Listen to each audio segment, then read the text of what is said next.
While we're talking about transport, I'm sure you've noticed, as I have, that airline travel has gone to the dogs, particularly after COVID. It just felt like the service provision went through the floor and the prices went through the roof. It's really hard to justify, but of course, that's what happens when you have a heavily regulated airline sector, regulated by the federal government, that favours the players that already exist in it. You'll remember, of course, the story last year of Qatar, which wanted extra international flights into Australia.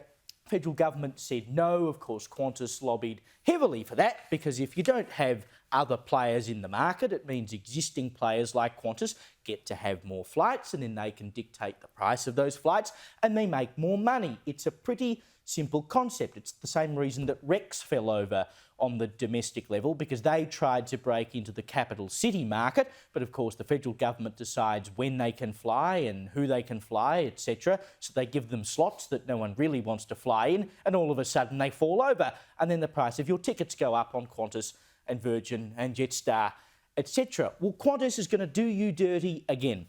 They have decided that the value of your Qantas Frequent Flyer points is going down. For what reason, we don't really know, except that they just want to squeeze more money out of you, it would seem. This is reporting in the Oz Today from Robin Ironside. From August the 5th, a business class reward seat from Perth to London will require 151,800 points, which is up from 126,500, while a first class seat will cost 227,800 points instead of 189,800, plus taxes and carrier charges. That is quite a significant increase, a 20% increase in the points you need to spend.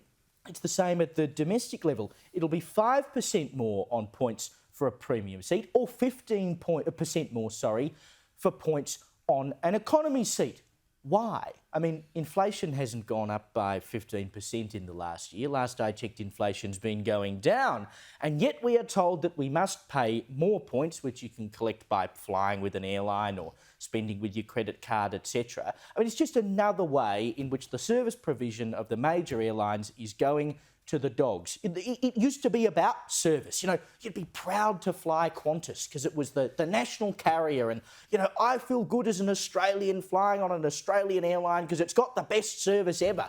Well, most people, I think, flying internationally now disagree with that. They get better service for less money elsewhere. The problem with Qantas is they make you feel like they're doing you a favour by allowing you to grace their airline. I caught a Qantas flight the other night from Brisbane, and it was boarding at 7:25.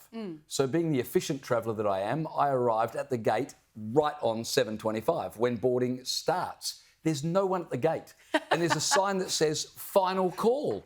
And so I said to the lady at the gate, I said, how can it be final call? It says boarding 7:25. I'm here at 7:25. How come it's a final call? She said, you look like a regular traveller. You should know better.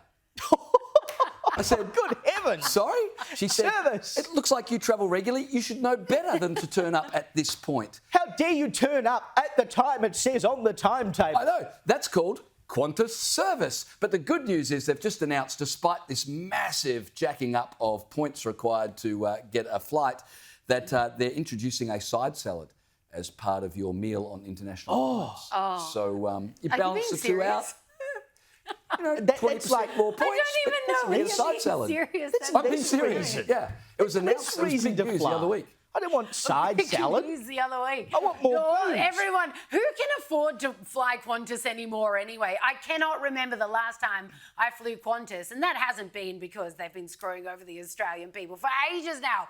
We've been talking about all the COVID nonsense, and these guys haven't been my carrier for ages, and they're not going to become it. I'm a Virgin girl all the way now, and gosh, it's still very hard to rack up points. The amount of points that this was talking about, I was like, who flies that much that they get half that many? You need the credit card. Get on the credit card. No, thanks.